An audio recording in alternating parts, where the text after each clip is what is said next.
ITR दाखिल करने की अंतिम तिथि जो 31 जुलाई 2025 थी उसको बढ़ाकर 15 सितंबर 2025 करने का निर्णय लिया गया है। सीबीडीटी ने मंगलवार को ये जानकारी दी। सीबीडीटी के अनुसार ये विस्तार आईटीआर फॉर्म सिस्टम डेवलपमेंट की जरूरतों और टीडीएस क्रेडिट रिफ्लेक्शन में महत्वपूर्ण संशोधनों के कारण अधिक समय प्रदान करेगा। ये कदम सभी के लिए एक सहज और अधिक सटीक फाइलिंग अनुभव सुनिश्चित करता है। औपचारिक अधिसूचना बाद में दी जाएगी।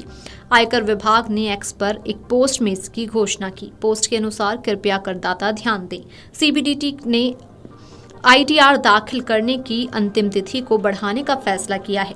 इसकी अंतिम तिथि 31 जुलाई 2025 है, जिसे बढ़ाकर 15 सितंबर 2025 कर दिया गया है। ये विस्तार आईटीआर फॉर्म सिस्टम डेवलपमेंट की जरूरतों और टीडीएस क्रेडिट रिफ्लेक्शन में महत्वपूर्ण संशोधनों को देखते हुए किया गया है। इन संशोधनों के बाद आईटीआर दाखिल करने के दौरान एक सहज और अधिक सटीक फाइलिंग अनुभव सुनिश्चित हो सकेगा। ये समय विस्तार उन व्यक्तियों, एचयूएफ और संस्थाओं पर लागू होता है जिन्हें अपने खातों का ऑडिट करवाने की आवश्यकता नहीं है। वे अब 2024-25 अप्रैल-मार्च वित्त वर्ष में अर्जित आय के लिए अपना एक रिटर्न 15 सितंबर तक दाखिल कर सकते हैं। केंद्रीय प्रत्यक्ष कर बोर्ड ने एक बयान में कहा कि आईटीआर फॉर्म में बदलावों को शामिल करने और उपयोगिताओं को लागू करने के लिए आयकर प्रणाली तैयार करने के लिए समय सीमा में विस्तार आवश्यक। इस वर्ष निर्धारण वर्ष 26 के लिए आईटीआर फॉर्म अप्रैल के अंत और मई के प्रारंभ में अधिसूचित किए गए, जबकि पिछले वर्ष तक इन्हें जनवरी-फरवरी में अधिसूचित करने की प्रथा थी।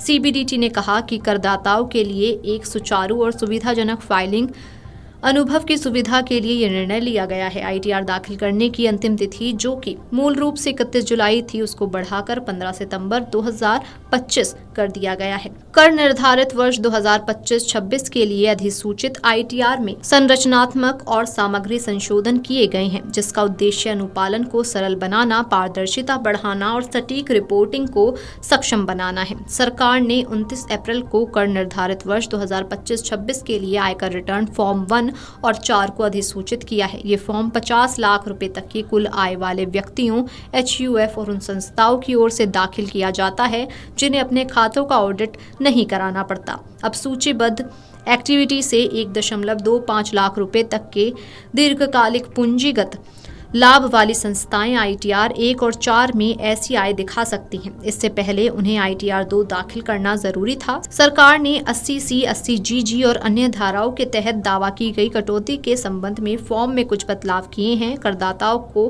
फॉर्म के चयन के लिए ड्रॉप डाउन मेनू की भी सुविधा दी जाती है। आमतौर पर हर साल नए फाइनेंशियल ईयर की शुरुआत के साथ 1 अप्रैल से इनकम टैक्स रिटर्न फाइनल होना शुरू होता है। नियमित आयकर प्रोसेस के तहत सरकार हर साल सबसे पहले इनकम टैक्स फॉर्म और इनसे संबंधित ऑनलाइन और ऑफलाइन यूटिलिटी जारी करती है ताकि रिटर्न दाखिल करना आसान हो सके। पिछले साल सरकार ने मार्च के आखिरी हफ्ते और अप्रैल के पहले हफ्ते में 7 आईटीआर फॉर्म जारी किए थे। इसके बाद टैक्स फाइलिंग से जुड़ी यूटिलिटीज उपलब्ध करा दी गई थी, जिससे अप्रैल की शुरुआत में ही रिटर्न फाइलिंग शुरू हो गई थी। लेकिन इस साल ये प्रोसेस देर से इसलिए शुरू हुआ क्योंकि सरकार ने आईटीआर फॉर्म करीब 1 महीने की देरी से जारी किए हैं।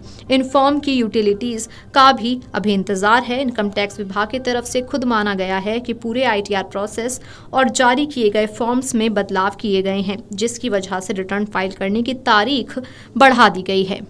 Video desk amarujala.com। अगर आप ये वीडियो YouTube पर देख रहे हैं तो हमारे चैनल को सब्सक्राइब कर बेल आइकन दबाएं और Facebook पर देख रहे हैं तो हमारे पेज को लाइक करें।